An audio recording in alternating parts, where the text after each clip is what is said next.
एक पतली सी किताब थी, पुस्तिका, उसको हमने बहुत पहले देखी थी, जिस समय मैं दीक्षित नहीं हुआ था, स्कूली पढ़ाई करता था, और वह किताब मुझे देखने को मिली और उसके कवर पृष्ठ पर चित्र है और उसमें लिखा हुआ है मोक्ष नगरी।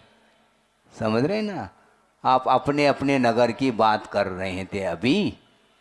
हाँ, हम भोपाल से आए हैं, हम सतना से आए हैं, हम अमुक नगर से आए हैं। ठीक है, आए हैं तो जाना तो है ही। हाँ, रिटर्न जो टिकट है वह साथ लेकर के आते हैं हम, है ना?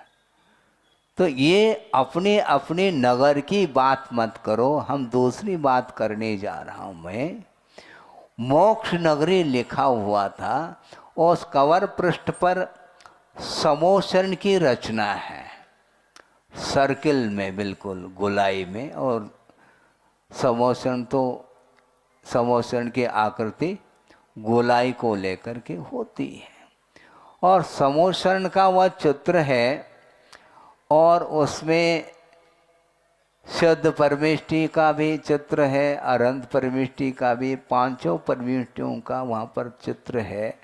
और उसमें एक वृद्ध व्यक्ति है जो कि जिसके हाथ में क्या है? लाठी है।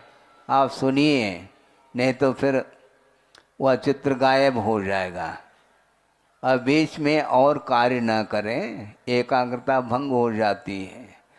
तो पंच परमेष्टि का चित्र है उस कवर पृष्ठ पर, और एक वृद्ध व्यक्ति है, लाठी टेकता हुआ वह घूम रहा है, और उसके आंखें नहीं हैं। इसलिए वो लाठी टेकता हुआ और एक हाथ से वह दीवार को स्पर्श करता हुआ वह घूम रहा है। और जिस समय प्रवेश करने का समय आता है, उस समय उसको खुजली होती है, पुनः आगे बढ़ जाता है। और इस प्रकार वह घूम रहा है। चलचित्र तो उसमें नहीं है, किंतु भाव उसमें यही दर्शाया है। और पुनः वहाँ घूम जाता है, राउंड लेता है, और जो ही वह गेट आ जाता है, प्रवेश द्वार, उस समय पुनः उसको सिर में खुजाने का भाव आ जाता है। तो इस प्रकार वह राउंड ले रहा है। अर्थ ये है कि अभव्य का प्रवेश समोसन के अंदर नहीं है। सोचो, विचार करो। और आप लोग सब प्रवेश पा चुके हैं, ध्यान रखो। इसका अर्थ आप लोग भव्य हो। हाँ, निकट भव भी हो सकते हैं, कोई बाधा नहीं।